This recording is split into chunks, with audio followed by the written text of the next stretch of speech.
Hey everyone, I had a really cool opportunity. Just last night, I appeared on the Big Weekend Show, which is one of the most popular shows on Fox News. The reason they had me on, they say it at the beginning, but a lot of people have been reaching out and asking what it's all about. A few years ago, I was a consultant for a project that Fox Nation was doing, putting together a 4-part documentary series, of course, with mostly reenactments, like a dramatized documentary series about the life of King David. And I was a consultant on the script, and then also was one of the talking heads that appears throughout the docuseries. And to be perfectly honest, I kind of forgot about the project. It was years ago, and the war has happened in between. And then about a month ago, the producers at Fox reached out to me and asked me if I would appear on some shows on Fox to talk, to promote the docuseries. But because I also do a lot of, commentary on current events and news, they wanted to put me on some news shows to connect the David series to current events. So that's how this media appearance came about. But it's a short clip. It's only a few minutes long, but I say something in there that I want to drill down on, because I think it's a very important big picture idea about the war that we're fighting, about the war that we've been fighting since October 7th. And I want to drill down on it further here on this channel. All right, so let's get to the clip. Here it is. This is me last night on Fox. As Operation Epic Fury enters its second week, Israel has been a crucial ally in ending the tyrannical regime in Iran. Our next guest is a Jewish scholar featured in Fox Nation's new series, David, King of Israel. Rabbi Pesach Wolicki is the executive director of Israel 365 Action, and he joins us live from Israel. Thank you so much for being here, Rabbi. How do you think the message of King David is relevant to what's happening in Israel today? Oh, I think it's extremely relevant. When David stood in front of Goliath and said, "You come to me with a sword, with a spear, with a javelin, but I come to you with the name of the Lord of hosts, the God of Israel, who you have defied."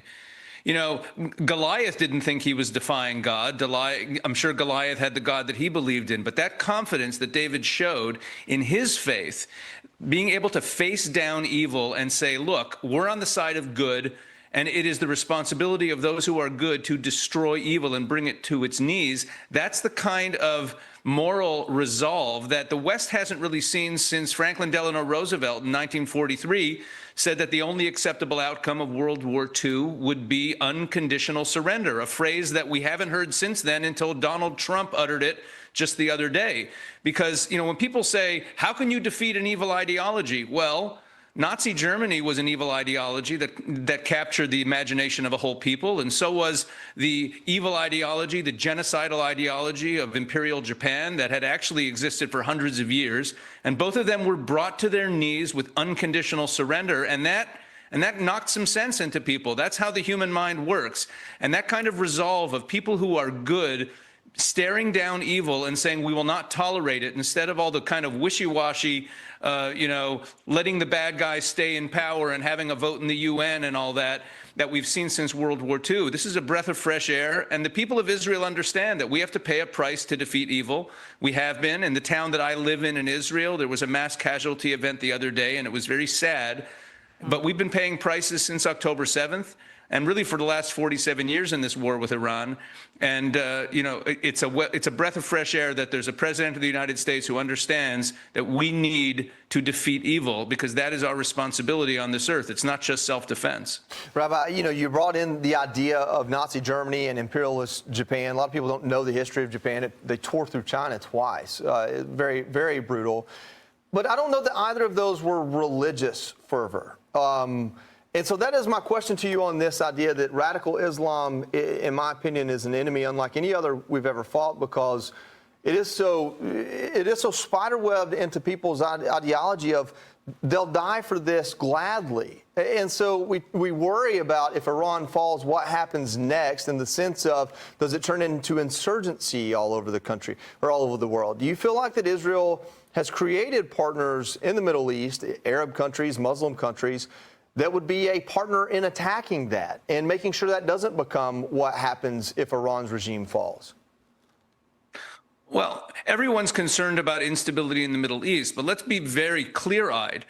Any outcome from what's happening in Iran, and again, it could get messy. There are many different forms regime change can take. And in fact, I have an op-ed coming out, I have a column coming out in the Jerusalem Post in the next couple of days on this topic, going through the different options for regime change. None of them look good, but let's be very clear. None of those options are as bad as what we've been dealing with for the last 47 years with, the terrorism and the human trafficking and drug trafficking. Let's remember, you guys were just talking about the Western Hemisphere.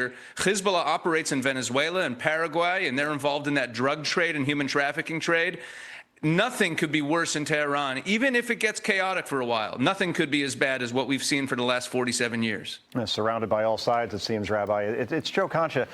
Just to shift gears for a moment, I don't think too many people know this about you, but you had the last professional meeting with Charlie Kirk before his assassination. Obviously, he wanted to get your thoughts on Israel and its future moving forward. Can you tell us a little bit about that? Sure. Well, it was the night before, of course, his first stop on his next campus tour, which ended up being the last day of his life.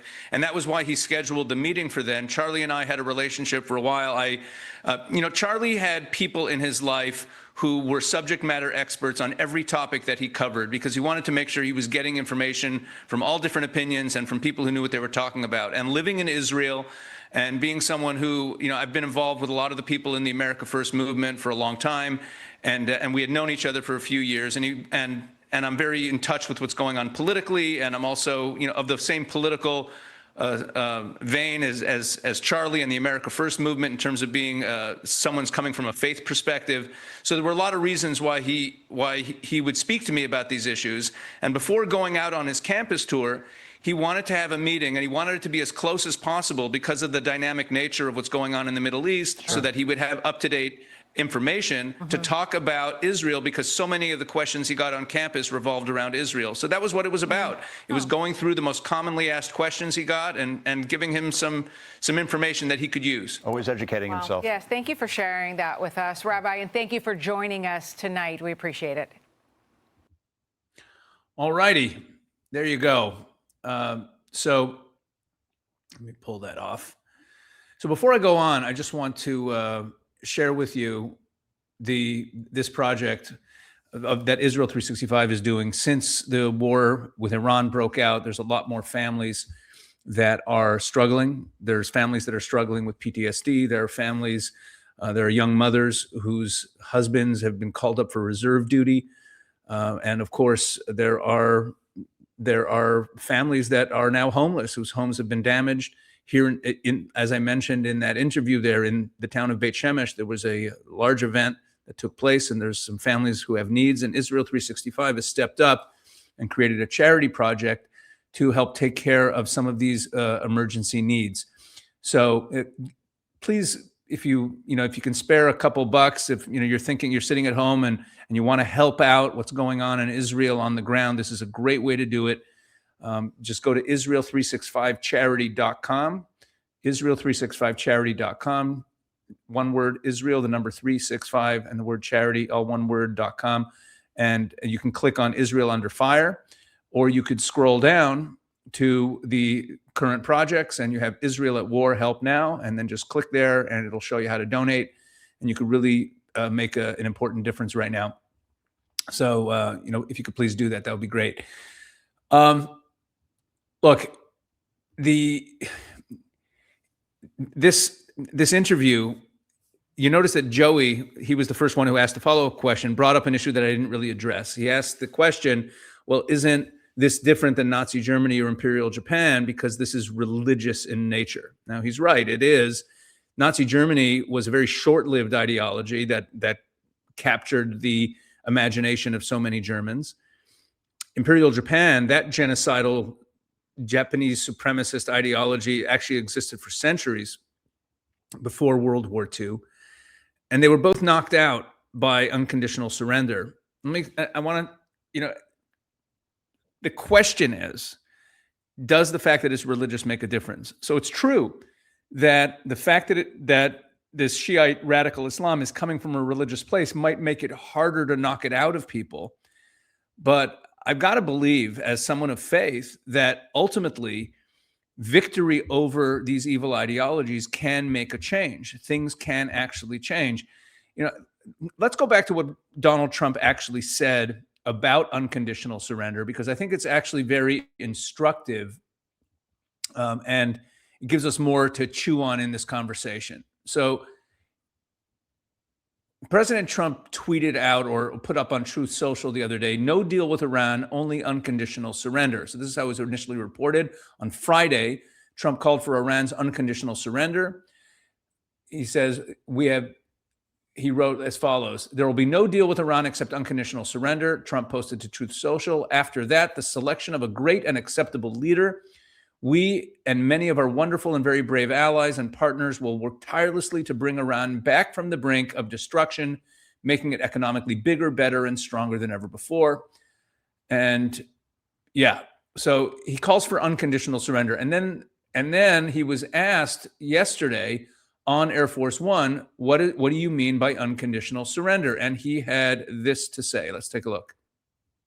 Can you give us an idea of what unconditional surrender looks like to you? I mean, what do you want from Iran? I said unconditional, not conditional. I said unconditional. It's where they cry uncle, or when they can't fight any longer and there's nobody around to cry uncle. That could happen too, because we've wiped out their leadership numerous times already. So it's as we achieve a historic transformation. Okay. So it's as they cry uncle, or there's no one left to cry uncle. That's how Trump defined the unconditional surrender. I want to drill down on this further, why it's so important. You see, in World War II, as I mentioned in that interview, in 1943, at Casablanca, Franklin Delano Roosevelt said that the only acceptable outcome of World War II would be unconditional surrender by the Germans, by the Nazis, and by the Imperial Japanese. And he also mentioned Italy, Mussolini's team in Italy. But I want to focus on Germany and Imperial Japan, because those are really countries that were very much swept up in a really genocidal ideology that pretty much went away.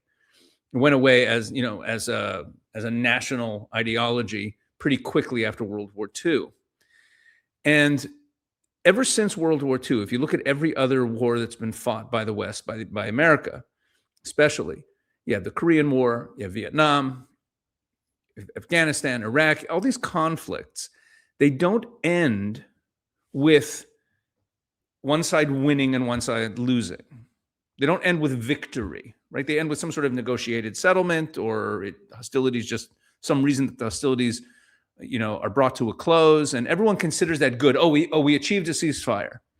But the problem with that is that it's only by bringing people to the point of actual unequivocal defeat, where it cannot be defined any other way. That's what Trump was saying. There's a lot of moral clarity and wisdom in Trump's seemingly haphazard way of talking.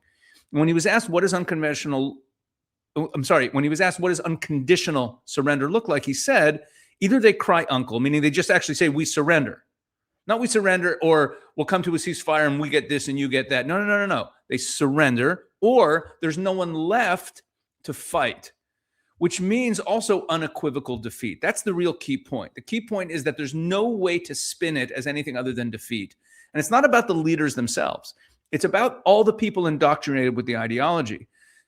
Because the way people work, if they see their leaders essentially on their knees, surrendering, admitting defeat, we lost, and they were ideologically driven, what ends up happening, and even if they don't see them surrendering, if they just see that it's obvious that they lost, there's no one else left to fight. That's the second half of what Trump just said.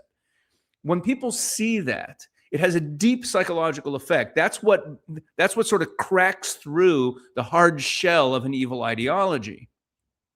Is it guaranteed? This is what Joey was asking, right? This is religious. It's not the same as Nazi Germany. Imperial Japan wasn't really religious. It actually was, but you have to understand the Japanese culture. But the point being, he was asking, maybe this is different. And the answer really is, maybe it is. I don't know if these people will will experience that change of heart, but it's the only shot we have.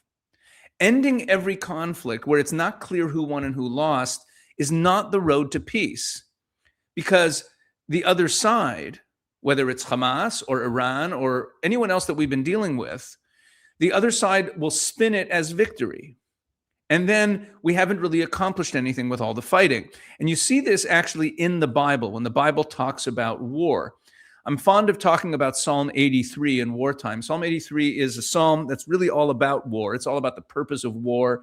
And it starts off talking about how the enemies of Israel are making a tumult, and they're trying to destroy the nation of Israel. It's very contemporary, actually, from the river to the sea. Right? It really feels that way if you read that psalm. But the psalm ends, very interesting end to the psalm. The last few verses of the psalm are actually a call for, after asking God to bring victory and to defeat our enemies, we then ask God in the psalm to bring shame upon our enemies, and that's towards the end of the psalm. So if I'm reading from it now, starting in the middle of the psalm, my God, make them like thistles, like stubble, like a fire that burns in a forest, as a flame that burns mountains. Pursue them with your tempest. And then here are the final verses of the psalm. Fill their faces with shame, that they shall seek your name, O Lord. Let them be ashamed and terrified forever. Let them be disgraced and perish. And they shall know that you and your name, Lord, alone is most high over all the earth. Okay, so at the end of the psalm, multiple times in the final few verses, we ask God to bring shame upon our enemies. It seems kind of like piling on. Like, I've already dealt with my enemies. I've already defeated them, because the previous verses ask God to defeat them. But then we ask God to bring shame upon them. Meaning, after we've won, we want to bring shame upon them. Why? It seems gratuitous. Like, if my enemies are just leaving me alone, if I've already defeated them, why do I really care if they're also ashamed? The answer is we care a lot. We care a lot. Because shame is a very important emotion, very, very powerful. What does shame mean? Very simple definition of shame is that you know you've done something wrong and you feel bad about it. So when someone has no shame over something, it means that they don't recognize it as wrong. They're proud of it, right? The Hamas guys who recorded themselves raping and killing people on October 7th were not ashamed. Shame means you recognize that you've done something wrong. You recognize you were incorrect. So when we pray at the end of the psalm after the victory, we say, bring shame upon their faces, bring them disgrace, so that they will know that your name alone is Lord and that you are most high over all the earth.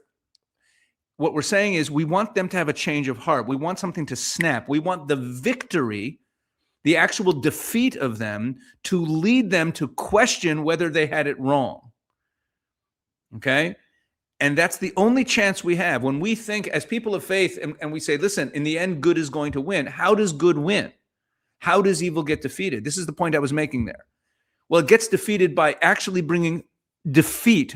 And when you stop short and you have some negotiated end and the evil actors kind of remain in power and everyone seems to get some piece of the pie, even though every side declares victory, it doesn't help. And that's why it doesn't help. Every side declares victory. Depends how they define victory, or they spin it that it's victory. It has to be unequivocal defeat. That's the point. As Trump said, either they cry uncle or there's no one left to fight. It has to be something like that, where it's clear to all the people who followed this ideology that they have been defeated and there's no other way to spin it. That's the only way it works. And that's the point I was making in that interview on Fox. I think it's a very important point. And it's a moral point. It means that when we strive to go all the way to the end to totally defeat the enemy, think about Hamas and Gaza. People are like, well, you've degraded them so much. They have no real ability to existentially threaten the state of Israel right now. And then people on the pro-Israel side always argue, well, but we don't want them to grow into a threat. I don't even buy that argument. Forget about that. I care about those people. I want them to change their ways. I want this evil to go away. I want this evil ideology to be banished from the earth. And the only way to do that is to actually bring the leaders to the point of defeat, unequivocal defeat. Now, again, answering Joey's question, will it work? Hope so. It might not, but it's the only chance we got. That's my point. All right, thanks for watching, everyone. God bless you.